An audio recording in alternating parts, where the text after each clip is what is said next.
Combien d'habitants de Chicago se souviennent du mois de mai 1886 et les journées d'un violent combat dans la guerre sociale? Pour Howard Zinn, c'est ici que fut écrit un chapitre fondateur dans l'histoire des travailleurs du monde entier. Nous sommes à Haymarket Square avec Tim Yeager du syndicat national automobile et Matt Muchowski du IWW de Chicago. C'est ici, à l'emplacement de ce parking, que fut inventé le 1er mai et la journée de 8 heures, dont beaucoup de travailleurs bénéficient aujourd'hui à travers le monde sans en connaître l'histoire. La plus grande des manifestations de ce 1er mai 1886 était ici à Chicago. La principale revendication de cette série de grèves dans tout le pays, c'était la journée de travail de 8 heures. À la fin du 19e siècle, les journées de travail sont de 10 heures, 12 heures par jour, 6 jours par semaine. En 1886, le mouvement pour la journée de 8 heures s'étend à travers le pays. Et le 3 mai 1886, manif devant les usines McCormick, la police tire dans la foule, 4 ouvriers sont tués et des dizaines sont blessés. Le lendemain, 4 mai, la gauche anarcho-syndicaliste appelle à un meeting de protestation ici même, au Haymarket Square. C'était une journée ensoleillée. Lucy et Albert Parson étaient venus avec leurs enfants. Chacun avait mis ses plus beaux habits. Et la police, qui était aux ordres des capitaines d'industrie, cherchait une occasion d'attaquer les manifestants.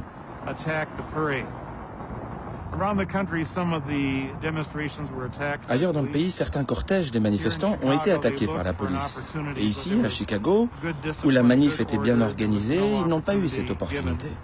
Et donc ça s'est très bien passé. La foule est ensuite venue vers ici, à cet endroit, et les orateurs sont montés sur une charrette pour s'adresser à la foule. Au moment où la manif se disperse, un bâton de dynamite est lancé sur les policiers. 8 policiers sont tués et une soixantaine sont blessés. En réaction, la police tire dans la foule. 2 sont blessés. Et on ne sait pas combien de morts parmi les ouvriers. Qui a balancé la bombe? On n'a jamais su. On soupçonne une provocation signée Pinkerton, la fameuse agent de détective privé qui employait déjà plus de 10 000 agents au service du patronat et dont les agents savaient s'infiltrer parmi les ouvriers pour renseigner la police et pour faire ce genre de provocation. Ça a été le prétexte pour une attaque à travers tout le pays contre le mouvement ouvrier. Oui, ici à Chicago, la police a fait des descentes dans les locaux syndicaux. Ils ont passé à tabac les ouvriers encore en grève pour la journée de 8 heures. Incapable de trouver les coupables, la police arrête les syndicalistes qui ont organisé le meeting. Aucune preuve contre eux. C'est une parodie de justice. En réalité, c'est bel et bien pour leurs idées qu'ils sont condamnés à la peine de mort. L'un d'eux, un jeune charpentier, Louis Sling, se suicide en prison avec une cartouche de dynamite. Il a 21 ans. C'est un procès pour l'exemple. On a ressorti tous leurs écrits sur le mouvement ouvrier et l'anarchisme comme preuve à charge. C'était une exécution publique? C'était sur invitation. Et ceux qui étaient invités, c'étaient les capitaines d'industrie, les riches et les puissants. La famille McCormick était invitée, c'est-à-dire les propriétaires du journal qui est aujourd'hui le Chicago Tribune. Lorsqu'un journaliste complaisant a demandé à un des spectateurs pourquoi il était venu assister à cette exécution, celui-ci a répondu « Je suis venu assister à la mort du mouvement ouvrier ». 4 seront pendus le 11 novembre 1887. August Spies, Albert Parson, Adolf Fischer, George Engel,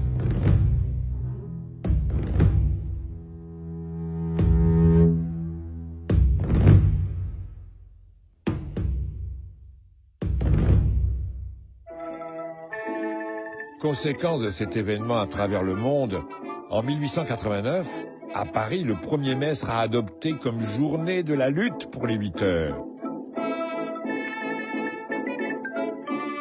La lutte pour la journée de 8 heures, c'est la reconnaissance du droit de vivre en dehors du travail. Mais c'est seulement le 23 mai 1919, après 4 années de sacrifices dans les tranchées, que les travailleurs français obtiendront la journée de 8 heures.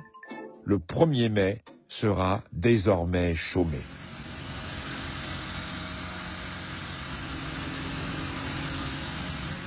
En 1893, les martyrs de Haymarket seront pardonnés par le gouverneur progressiste de l'Illinois, John P. Altgeld. Il accorde sa grâce aux 3 autres syndicalistes toujours en prison. Il a dit, oublions tout ça.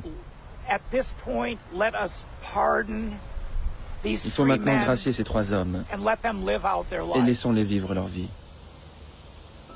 Sur l'échafaud, la corde au cou, l'un des martyrs, August Spies, avait déclaré « Le temps viendra où notre silence sera plus puissant que les voix que vous étranglez aujourd'hui. »